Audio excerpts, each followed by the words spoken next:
त घर पहिलेको ठाउँ म पनि देख्छु घर त देख्दिन तर त्यो ठाउँ चाहिँ त्यही घुमेको देख्छु हौ त्यही आँगन त्यही घरै पनि देख्छु म त त्यो म त देख्दिन त्यसरी त घर लीलालाई मात्रै पस्न दिन्थे म अलि चाहिँ ठुली यसले त बिगार्दिन अरूलाई चाहिँ म छेर्नै दिन्न पुरा एउटा सिराले अट्याचमेन्ट हुन्छ नि त्यहाँको देखिँदो रहेछ म देख्छु त कहिलेकाहीँ हो त्यस्तो हुन्छ हौ अझै सपना देख्छु त जहाँ धेर बस्यो नि जहाँ घुर्मेल हो त्यसको सपना हामी पनि जान त जान्थ्यौँ त तर मैले चाहिँ अहिलेसम्म देखेको छैन न अहिलेको न पहिला तर यिनीहरू चाहिँ अब अलिक सानो सानै थिए यिनीहरूलाई चाहिँ म फर्काउँथेँ च्यात्छन् भनेर छेर्नै दिन्न थिएँ अनि पुरा यसो पर्दा उचाल्दा हेर होइन पुरा ओछ्यान पनि यस्तो तन्काएको हुन्थ्यो सिराले चट्ट मिलाएको अहिले त त्यति बेला के को लो बेड हुने होइन सिङ्गल बेडको ठुलो बेड पनि थिएन कोठै सानो थियो अनि यहाँबाट यसरी गरेर यहाँ डसरा मिलाएर अनि त्यहाँमा अनि त पेन्टिङ गरेको लेस लेस लाउने चलन लेस लाउने ढोकामा पुरा ढोकामा बुनेको पुरा झुन्डा होइन वेलकमले त्यो मामाको अनि भित्रबाट पर्दा कसैकै घरमा पर्दा लाउने चलन थिएन मामाले मात्रै पर्दा लाउनुहुन्छ आफ्नो कोठामा मात्रै घर कस्तो बनाएको छ नि अनि कहिलेकाहीँ पोखरा गएर 2-4 महिना बस्दा पनि त्यो कोठामा चाहिँ जस्ताको तस्तै हुन्छ किन भोलिपछि मामा आएर मार्छ मामा चाहिँ पर्न दिनुहुन्न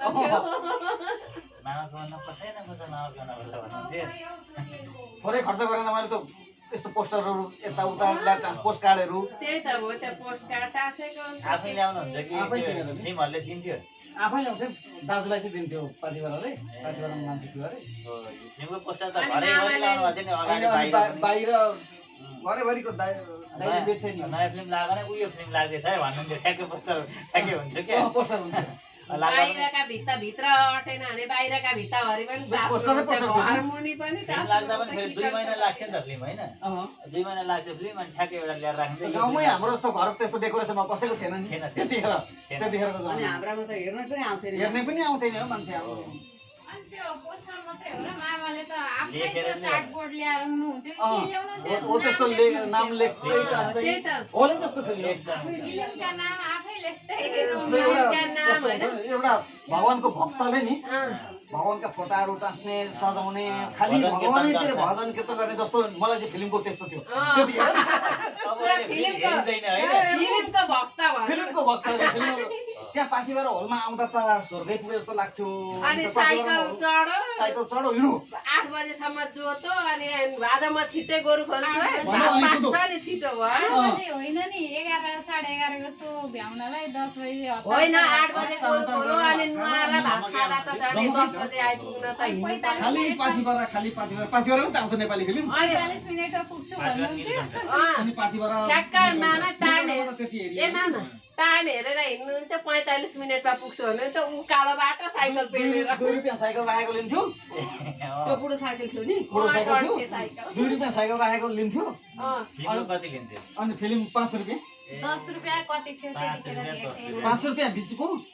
अगाडिको 3.5 रुपैयाँ चाराना पछाडिको 8 रुपैयाँ बाल्कुनी थियो पछाडि हेर्नुहुन्थ्यो पछाडि हेरिन् त कहिले काहीँ अगाडि नै पनि हेरिन् त भिडोमा ए 10-15 रुपैयाँ भयो भने आइहरि फिल्म हेरि तिमी घर पुगिन्थ्यो नि खाजा केही खानु परेको थिएन बिहान भात खाएर हिँड्नु चाहिँ बेलुका भात खाएर घरै फिल्म भएपछि भोकै लाग्नुहुन्थ्यो अहिले जस्तो ए चाउमिन मोमो खाऊ कहाँ त्यस्तो थियो र चलन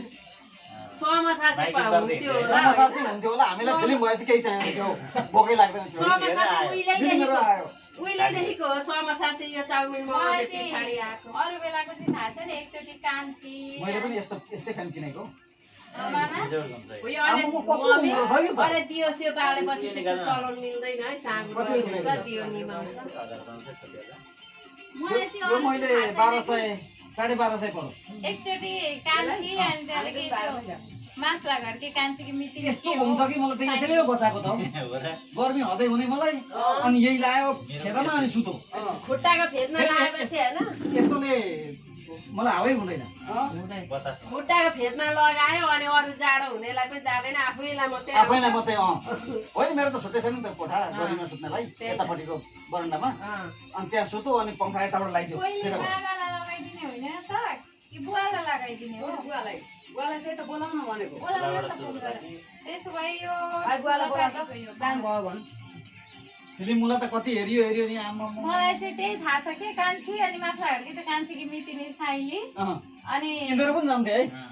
मलाई त लगे जाने त हो नि म कत्रै थियो होला त्यतिखेर होइन र पनि रहर गर्थ्यौ नि यो फिल्म गीत भनेपछि ए पहिले त कति गरिन्थ्यो पहिला त्यही त पहिला त तपाईको दोस्रो भन्दा नि हुन्थ्यो हामी दुईजना कति मिल्थ्यो गफेर होइन यस्तो फिल्मको गफेर फिल्मको कहानी सुनाउने मामालाई दिदीलाई मात्रै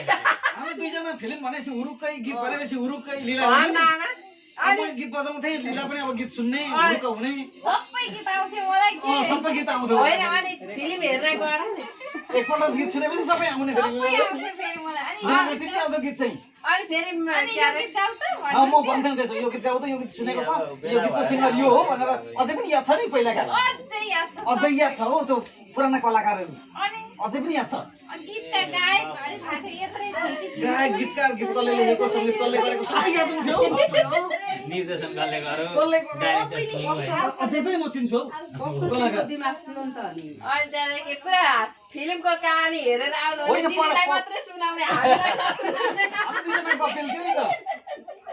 जस्तै हामी दुईजनाको चाहिँ रुचि फिल्मपट्टि नै छ गीत सङ्गीतपट्टि नै छ भने हामी दुईजनाको चाहिँ मिल्थ्यो नि अनि त एउटाले अर्कोलाई कहानी सुनायो अनि उसँग सोध्यो क्या कहानी भन्न मलाई भन्न भन्नु खेतीको काम गर्ने नि उसले गयो भान्जी लिएर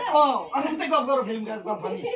यहाँ जाउँ उतापट्टि जाउँ काम गर्न भनौँ कि अनि उतैपट्टि गयो अनि भाइ पनि त्यसरी एउटाले फेरि हेरेको छ नि के अरे जो कहानी सोध्नु त्यसलाई भन्ने क्या कहानी सुन्न अब अहिले त गीत सुन्ने त्यो फिल्म हेर्ने कसैले सित्तैमा सुनायो नि चाहे फिल्म हेरायो चाहे त्यो माहौलै छैन अहिले त त्यस्तो त्यस्तो रमाइलो नि हुँदैन आज अगाडि बैठिँदो रहेछ नि त सबै त्यतिकै हराउँदै जाँदो रहेछ उमेर बढ्दै गएपछि नि हराउँदो रहेछ तर गीतहरू त मलाई त अझै पनि मनपर्छ राम्रा राम्रा आउँदा त राम्रा गीत म त अहिले पनि गीत त त्यति सुन्दिनँ तर पुरानै सुन्छु दियोमा तेल रहने बाती म त अस्ति सारी लगाएर गएर हेरेर आएको त कान्तारा के अरे काका अब फिल्म हेर्न जाँदाखेरि कान्छीहरूसँग जान्थे पहिले काहीँ कान्छीहरूसँग जान्थे एकचोटि थाहा छ मामा मलाई त्यो कान्छी अनि माछा घरकै त्यो कान्छीले मितिने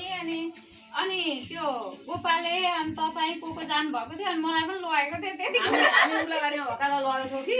अनि त्यहाँदेखि राति भइसकेको छ तिमीहरू चाहिँ उतै गएर भान्जीलाई त्यहाँ छोड्दैछौ उसले त तँ लडे लडे भन्ने गीत कुनको फिल्मको हो त गोपी कृष्ण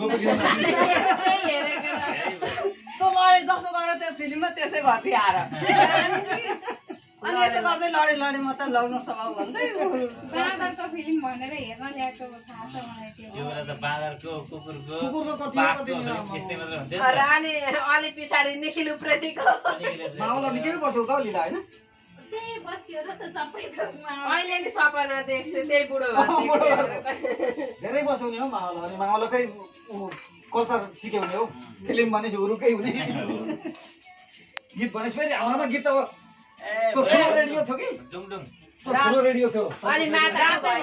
रातै भयो ए त्यो रेडियो गन्केको अलिअलि लुगा लगाइदिनु भएको थियो नि लुगा लगाइदिएको लुगा चट्टा लुगा लगाइदिनु भएको लुगा लगाइदिएको रेडियो थियो राम्रो गाएको पुरा भोट यसो झुन्डायो लुगा झुन्डायो अनि अनि त्यो रेडियो खेतमा लगो अनि खेतमा काम गरौँ अनि त्यो बेटीबाट रेडियो बथ्यो केबाट बथ्यो बेटीबाट सासै अड्किन्छ जस्तै त्यो हुन्थ्यो नि रेडियो त हजुरबाले पनि खुबै गर्नुहुन्थ्यो नि त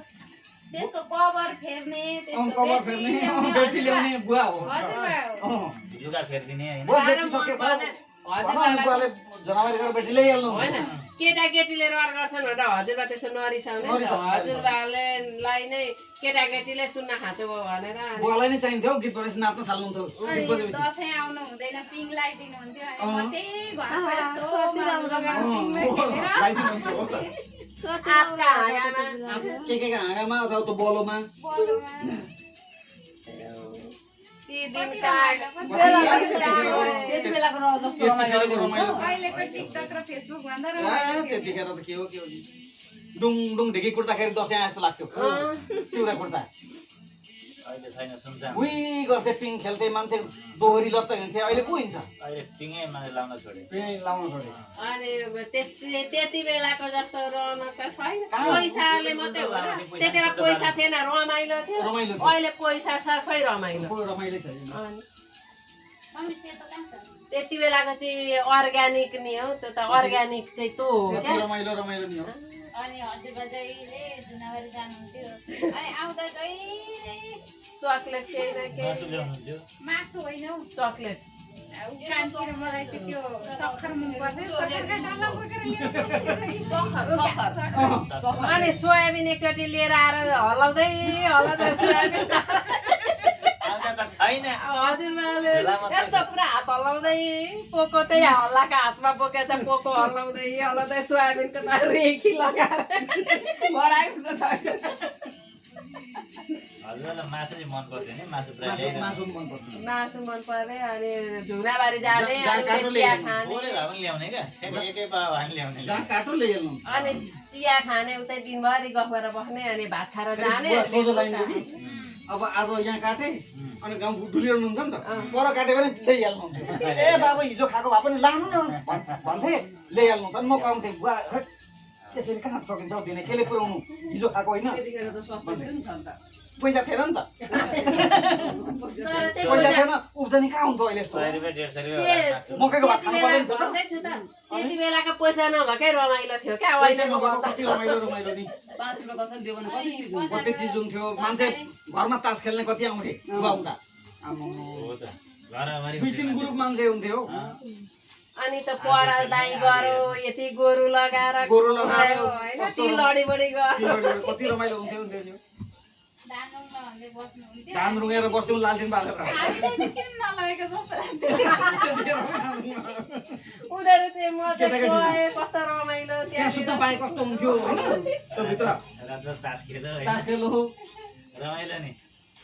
खानाहरूमा यताउति अहिलेका त हाम्रा केटाहरूलाई सुनाउनु भने त पुरा एकादेशको कथा आउँछ होइन फेरि लिला चाहिँ जहाँ भात खायो त्यहीँ भात चुस्दै निदाउँदै खोइ त्यो चाहिँ मलाई थाहा अनि म चाहिँ साह्रै रिस उठ्छ त्यतिखेर चाहिँ लिलालाई नि मुखैमा दिनु जस्तो लाग्छ यसो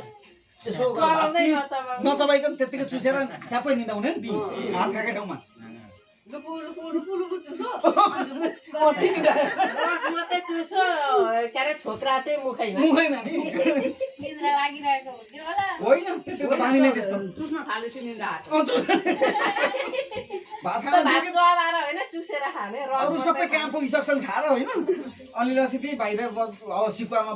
भात खानु चलन थियो नि त हाम्रो बाहिर जहाँ पाए त्यहीँ खाने चलन थियो बाहिर। भान्सा कोठामा को खान्थ्यौँ र होइन कोही बस्थ्यो ए, भान्सा कोठा चाहिँ यो घर जत्रै ठुलो थियो होला सबै घर ठुलो थियो नि जत्रै। अनि बुवा चाहिँ त पर बयरको फेद थियो नि कुरोपट्टि हो त बयरको फेदमा मैले चाङ बनाएको थिएँ त्यहाँ चाङमा खानुहुन्थ्यो शीतल आमाले हावा। भात पुऱ्याइनुहुन्थ्यो माथि पलेटी कसेर है पलेन्टी कसेर खानुहुन्थ्यो हाम्रो उहिलेदेखि बाहुनभित्र खानु खानु पैसा पर्दैन। भन्दै कोही नहुने भात हो। खाने भित्र ठुलो थाल थियो आमा चाहिँ खानु। ठुलो थाल थियो बुवा हजुरबाको खाने थालै अहिलेसम्म छ छ हामी त उचाल्नै सक्दिनँ थियौँ त्यो थाल अहिले चाहिँ अलिक खिलो बुवालाई होला त्यसैमा दिनुपर्छ क्या अँ, बुवालाई ठुलो थाल ठ्याक्क त्यही थाल। ल साथीहरू आज हाम्रो तिहारमा रमाइलो आज बितेका पलहरू हाम्रा यहाँ हजुरहरूले सुनिरहनु भएछ पुराना यादहरू गर्दै हाम्रो यहाँ टिको लगाउन तयारी गर्दैछन् हाम्रा चेलीबेटीहरू छोरीहरू यो चलाउने म निरन्तर अपडेट दिने नै छु म यहाँ भिडियो गरिरहेको छु हाम्रो गफ चाहिँ नहालै भन्दै हुनुहुन्छ टिकटकमा म टिकटकमा हाल्दिनँ युट्युबमा चाहिँ हाल्छु होइन युट्युबमा हेरिदिनु होला मन पर्यो भने हजुरहरूलाई पनि यो बितेका पलहरूका याद गरेका कुराहरूलाई हजुरहरूले पनि मनन गर्नुहोला हजुरहरूका पनि छन् भने यसरी सेयर गर्न सक्नुहुन्छ है ल हवस् त साथीहरू धन्यवाद।